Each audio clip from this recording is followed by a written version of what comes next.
honorable members, delegates of the National Council of Provinces,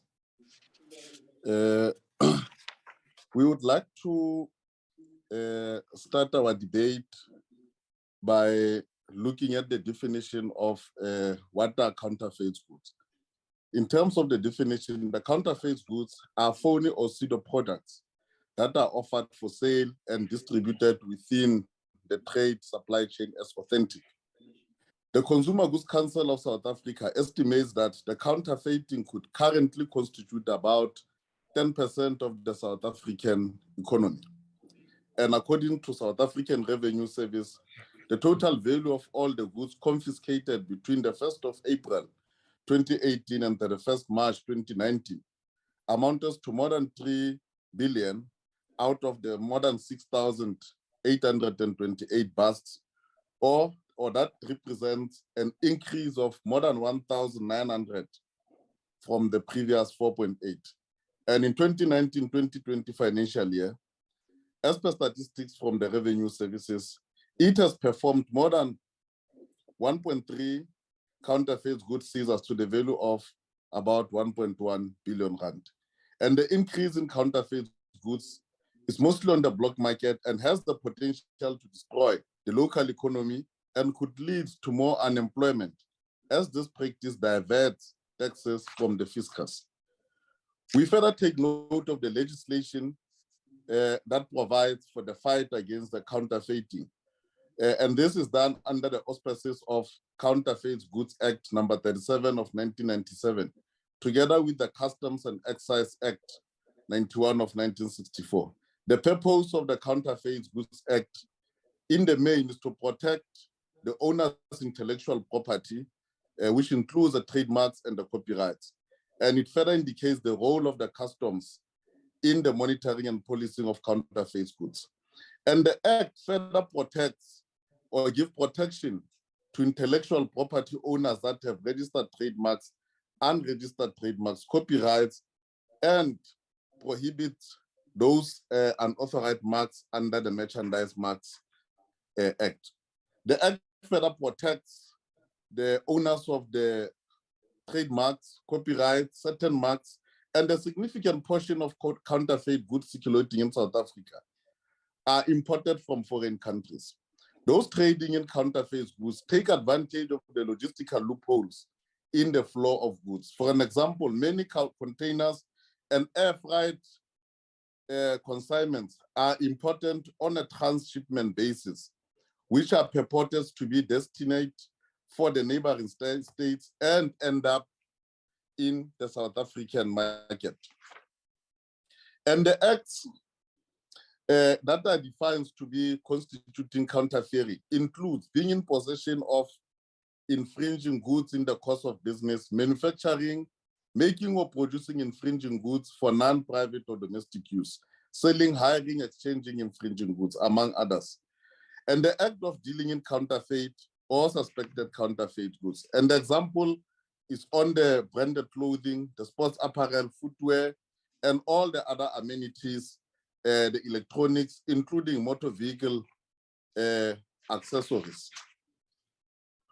One of the key aspects that the counterfeit goods do to the economy, it contributes to an increased unemployment, because imported counterfeit goods means that manufacturing was done elsewhere in the world, not or outside the borders and not in the country.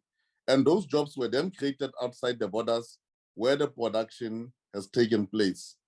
And the companies manufacturing copyrighted goods in RSA are forced to retrench employers due to the inflow of fake goods, which provides unfair competition. And those that are incurring high overheads continue to suffer because their markets has been eroded by the fake or counterfeit products. For an example, in the Free State Development Corporation has the industrial parks in Botshabelo, Tabanchu, and Kwakwa, where copyrighted items are manufactured. However, these factories employ a lot of people, and unfortunately, they suffer the job losses because of these fake commodities. The second aspect that counterfeit goods do to the economy is that There's a massive inflow of the counterfeit goods, discourages those who have copyright to continue in business. Many who are in the manufacturing sector decide to close shop because their market has been unfairly eroded and the cost of business continued to rise.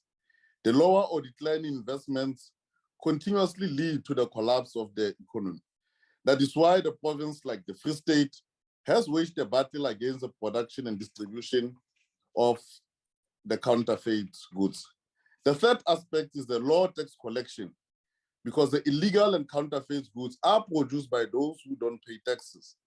The highest share of tax revenues in South Africa in 2019 was contributed by personal income tax at 36%. The second highest share of revenues in 2019 was derived from value-added tax by 22%.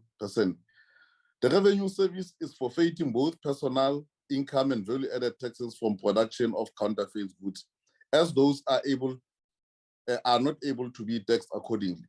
With lower revenue, the country will be unable to build houses, roads, schools, and investment in infrastructure, as that stream is the one, the income revenue stream is the one that is very key to sustain the national fiscus.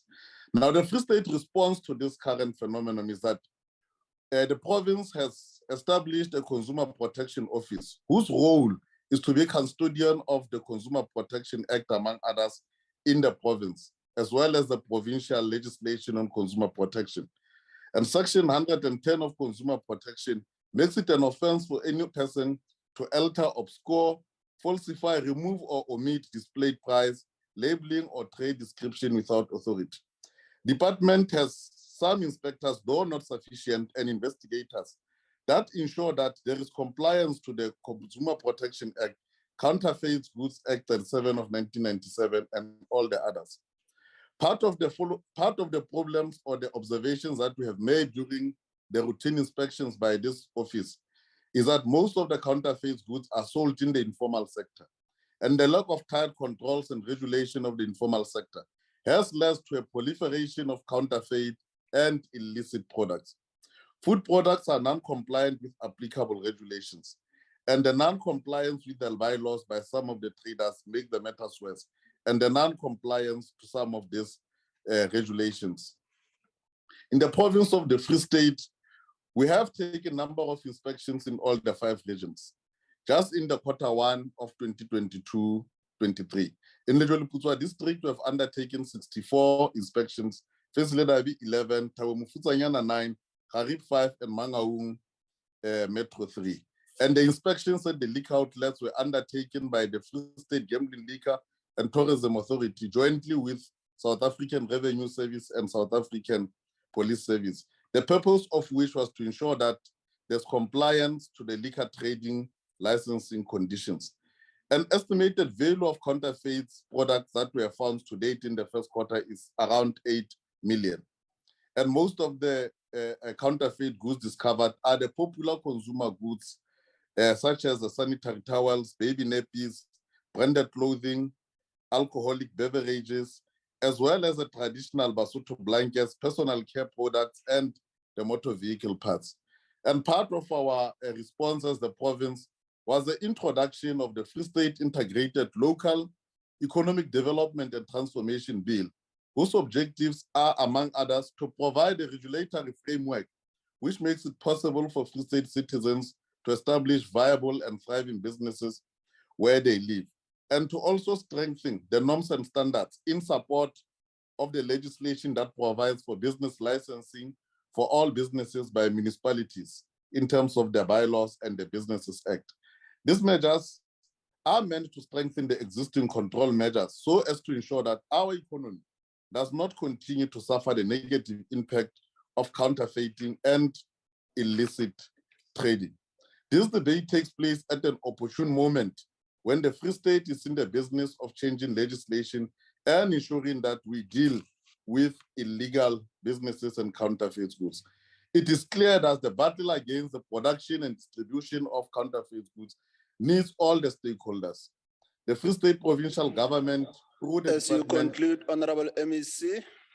Thanks. We shall continue to work with all the stakeholders to find a lasting solution to take this challenge. And during this month, in conclusion of the Tourism and Heritage Month, we commit our agenda for economic transformation to ensure that we change the ownership patterns and ensure that we protect this economy and ensure that this economy continues to belong to all South Africans, majority of whom are Blacks and females and the young people.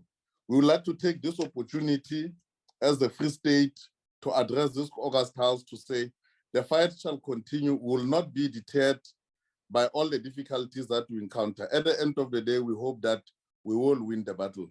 Thank you very much.